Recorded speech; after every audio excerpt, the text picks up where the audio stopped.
Hello mga kaboxing, it's your Mami Don. Dahil sobrang init pa rin ngayon, nagkayaan nga kami ng aking mga nakshi na maligo sa ilog at doon na rin mag-lunch. At nagluto nga ako ng Bicol Express dahil isa ito sa mga ulam na gustong gusto nga nila. Pagdating nga namin ay agad namin sinetap ang aming mesa para makapagluto na. Nilagyan ko na ng sape ng aming mesa at nag-setup na ako ng aming lutuan. Hinugasan ko na ang aming bigas dahil una muna ay mag-isaing muna ako.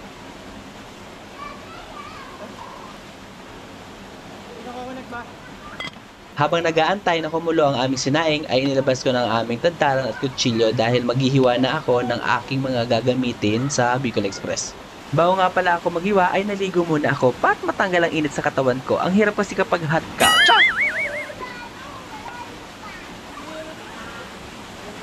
Pagdating ko nga ay saktong kumukulo ng aming sinaing, hinalo ko ng onte para sure na maluto hanggang ilalim. Nag-umpisa na nga ako sa paghihiwa, inuna ko ang sibuyas at sinunod ko naman ang bawang. Habang naghihiwa ako ng sibuyas at bawang, yung ibang nakshi ko nga ay naligo na rin. After ng ilang minuto ay naluto na rin ang aming sinaing, kaya nag-start na ako magluto ng Bicol Express. Nung mainit na ang kawali ay naglagay na ako ng mantika at nag-umpisa na ako mag-gisa ng bawang at sibuyas.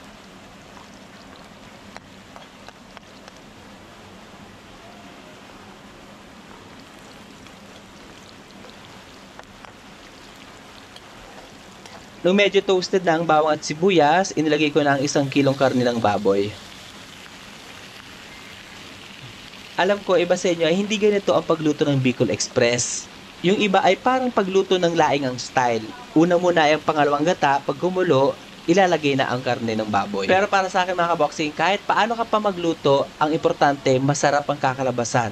Pag ako nagluluto, ang ginagamit kong pampaalat ay patis kasi may kakaiba siyang lasa.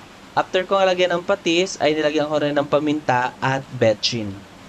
Pagkatapos kong timplahan yung karne, ay hinahalo ko para umikot yung lasa. Naglagay din ako ng 1 basong tubig para lumambot yung karne. Takpan natin yung niluto natin para mas mabilis lumambot. Habang pinapalambot natin ang karne, hihiwain natin yung 2 klase ng sili, siling pula at siling haba o yung green.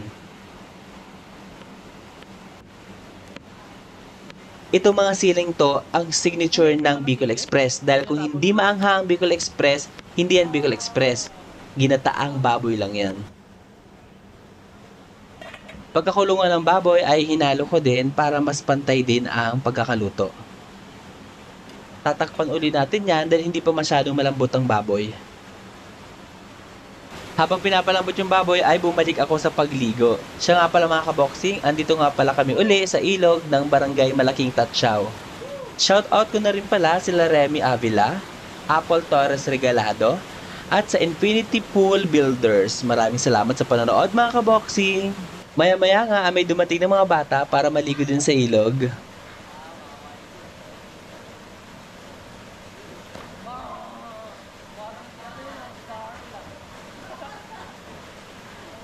Nung medyo malambot na ang baboy, ay inilagay ko na ang siling pula.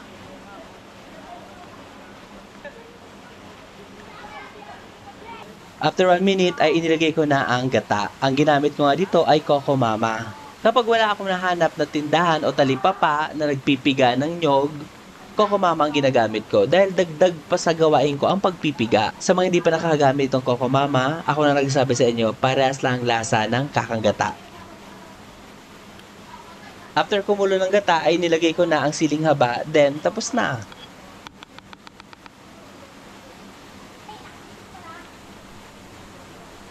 At dahil luto ng aming pagkain, mga nakshi!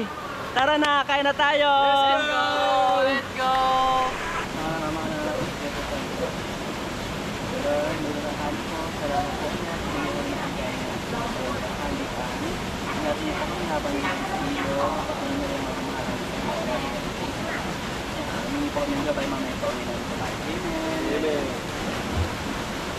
That's it! Naman ito mo. Di. Pasensya. Pahit. Ada.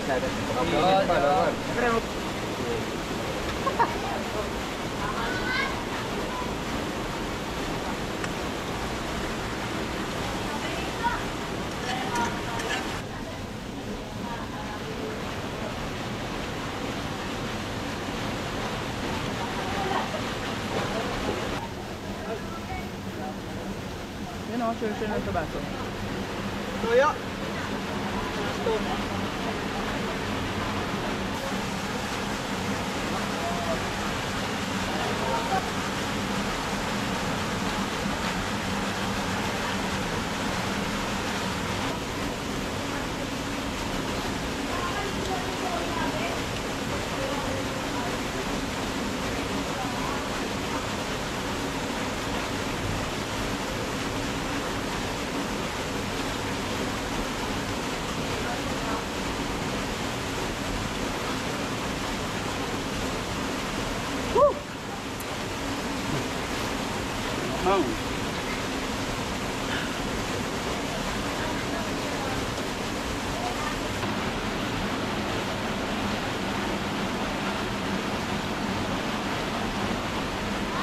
Init ang mga ha? Init ang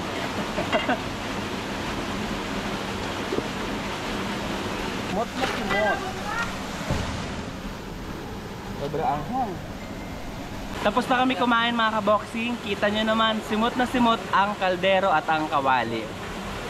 Kung may gusto po kayong ipaluto sa amin, i-comment nyo lang po sa baba at lulutuin namin sa tabi ng ilog.